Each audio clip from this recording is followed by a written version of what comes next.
Hi, I'm Gregory Wilkinson and I've been a travel editor for over 20 years. On this show, we're going to take you to some of the world's most amazing destinations, from the big cities to the great regional areas. We'll go inside some of the world's best hotels, bars, restaurants, galleries, and much more. Right now, we're in Adelaide, South Australia, and this is Wayfarer.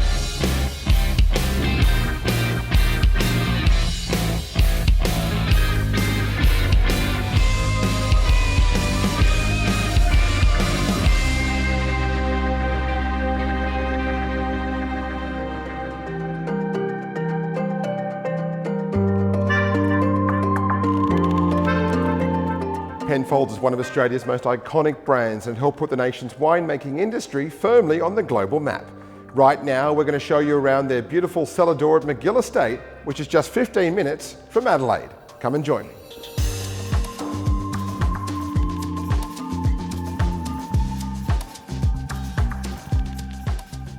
Well, Jamie, we're here at the beautiful Mcgill Estate, one of the most famous wine experiences in Australia. Mate, tell me about this great place. Penfolds was founded back in 1844 by European migrants. In fact, Dr. Christopher Rawson Penfold had studied medicine in London at St. Bartholomew's, and he and his wife Mary and their infant daughter Georgina made the long journey to Adelaide just 8 years after the city was actually established by European migrants. So they're amongst the first wave of migrants to come out here.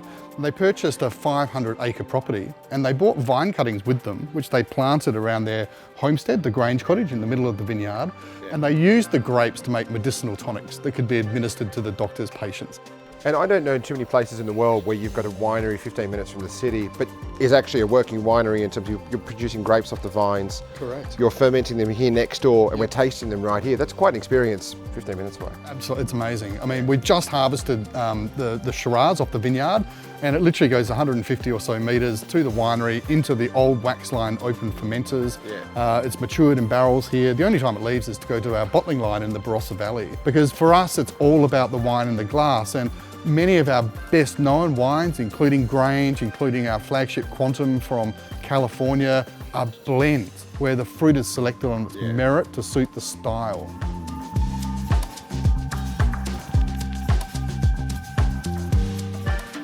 Well, James, now we're in a very special place. This is actually our back vintage room. So in here you can come and find museum stock. It's very popular with guests that are visiting the estate that are looking for a vintage to celebrate an anniversary or a birthday. So there's some real gems in here, and I thought this is the appropriate place to taste the flagship. Absolutely. Yeah. So we're looking at the 2016 Penfolds Grange, which is Shiraz, and most Granges have a small addition of Cabernet Sauvignon as well, always matured in brand new American oak barrels.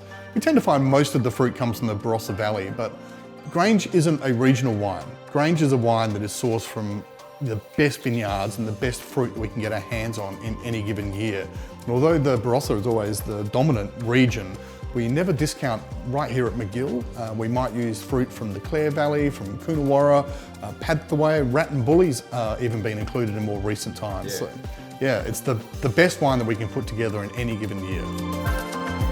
We're looking for small berries with thick skins that are going to give us really firm tannins and lots of flavour, lots of concentration. And it has to stand up to maturation in brand new American oak barrels. I've tasted Grange all the way back to 1951, it's a perk of the job. But we found great examples of every vintage going back to 1951, which is pretty remarkable when you think about it. It's funny, Grange is the hardest wine in our range to write a tasting note on, because every time I put my nose in the glass, I see something different. And that's because it's so complex. We've got fruit from different areas. There's a little bit of Cabernet in Grange as well, and that can make its presence felt. The new oak barrels that we're using here have almost been completely consumed by the fruit. But when you swirl it around a little bit, you do start to see some of those cedary, tobacco, cigar box characters, which are most likely oak derived. I see quite a bit of spice with Grange. I see licorice.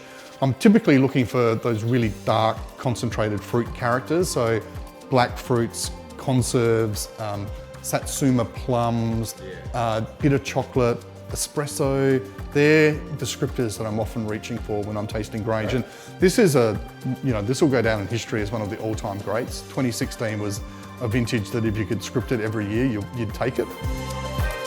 Whilst you're here, there's one thing I wanted to show you.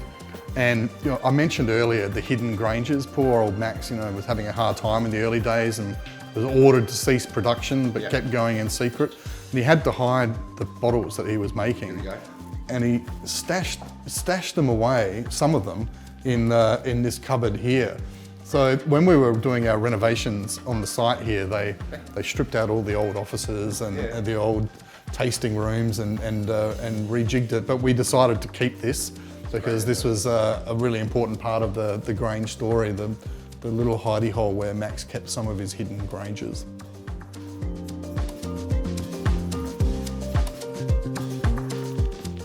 Well, James, now we're in the St Henri cellar, one of the most famous cellars here at Penfolds Magill Estate. And these big old vats here, some of them are more than 100 years old, and these are the vessels that we use for the maturation of St Henri.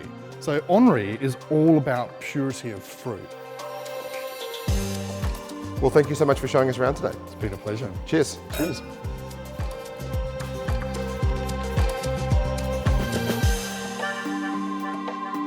Well, there's an insight into one of the world's best wineries. Now let's check out one of Australia's top restaurants. Well, Chef, thanks so much for your time. We're here at beautiful Mcgill Estate, one of Australia's top restaurants. Yep. Tell us a bit about the food philosophy here. We're very close to some incredible producers, including some vines at the front door. So food philosophy here is probably sticking to local producers. We work closely with a lot of guys that do things just for us, grow things for us, vegetables for us, and not sort of cutting out the middleman and not sort of using the people who are exporting or producing massive amounts. I'm so lucky to have such a vast variety of wines to work with. Vintages dating back to 1951 with the Grange. So when we do a food match, there's so much wine to use and so much wine to pick from. So I don't think there's many restaurants in Australia that have that opportunity to look at different vintages and how much they change. So obviously when you look at some of Australia's best restaurants, you've been firmly up there for some time. How's that little bit of extra pressure for you to keep on churning out some amazing product year after year after year? Yeah, a lot of pressure. I think the first year we were sort of top 10 in Australia, that's when it became sort of the hard or the crunch time, and from then on in, it's just trying to keep things new and looking at the creative side of things to keep the restaurant moving forward.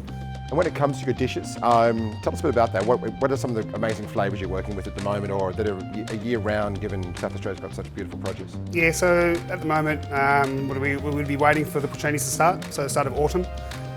Great story because they're sort of 5 minutes from where I live, so I take the kids for a walk through and we pick fresh Puccinis, so that's obviously an exciting time of the year. And then, I worked in Japan at a 3 Michelin star restaurant, before I came here, so a lot of the techniques sort of keeps to that simplicity or simple approach of not overcomplicating an amazing ingredient. And when we say South Australia is well known for produce, obviously some of the seafood you're getting here is incredible. It's sent around the world. Yeah. So you obviously got a bounty of products to be able to use. Yeah, so abalone's amazing. Tuna, when the tuna's on, absolutely incredible. The seafood here is incredible. You're really lucky. And obviously you have a bit of fun with the wine matching, given you've got so many different labels here at Penfolds. And how much fun is that for you to be able to choose just such amazing wines all the time? So you can pull a wine from the 90s that's going to be a lot different than something from the early 2000s and so on. So that is so much fun. And when you're starting to pull old Chardonnays and new Chardonnays and seeing the crispness and the butteriness changing, it's great fun. Well, like we said, one of the best dining experiences in Australia, and thanks for having us. Thank you. Thanks for being here.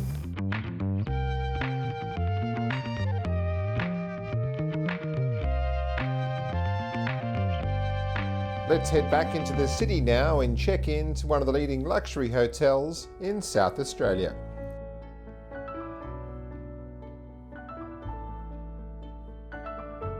Since 2015, the Mayfair Hotel has been setting new standards for luxury accommodation in Adelaide, thanks to its offering of a brilliant 5-star bespoke experience. The hotel's located in the heritage-listed Colonial Mutual Life building, and its interiors are as equally as impressive as the iconic architecture on offer. Inside you'll find a stylish lobby and 170 elegant rooms and suites that feature handcrafted South Australian furnishings and custom-made beds.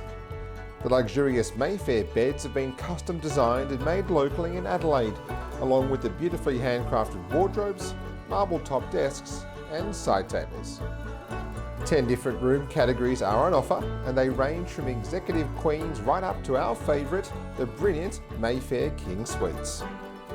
The magnificent Mayfair King Suites are luxuriously furnished and feature a bedroom where you'll find their legendary king-size bed, a writing desk and a media hub. The luxury also extends to the ensuite bathrooms, where you can pamper yourself in style thanks to spacious showers, bathrobes, slippers and Penfolds Black Collection amenities. After a day of wine tasting and exploring the best that Adelaide has to offer, the luxurious bathtubs are such a great way to wind down or get ready for the night ahead. The Mayfair Hotel is also home to several brilliant restaurants and bars, including the Mayflower, the Den and the bustling Hennessy Rooftop. Downstairs at Mayflower, it's all about great service in a stylish setting. Local ingredients are plenty and a fun atmosphere. You can expect a fantastic modern Australian menu from breakfast to dinner and dessert. There's a luxurious setting at all times of the day, and when you look at the food and wine on offer, it makes for a brilliant hotel dining experience. Whether you're coming here for a meal as a couple or with a group of friends, you'll certainly have a fantastic time. After dinner, there's one place you want to head to, and that's Hennessy atop the hotel. Hennessy is known as one of the best rooftop bars in Adelaide for good reason, because here the cocktails, music and atmosphere are always electric. The bar's designed to be enjoyed year-round, and it offers a blend of indoor and outdoor spaces. The Hennessy menu features premium champagnes, innovative house cocktails and a high-end selection of wine, beer and spirits. Here you can pop in for a drink or kick on until the early hours at what's truly one of the best bars in all of Adelaide. Coming up on the next episode of Wayfarer, our South Australian journey continues. But upstairs, you're your own little sanctuary, but then if you want to engage, you come down here to the Plaza Workspace. Food that people would like to eat, I'd like to eat, and I'd like to share that with my guests.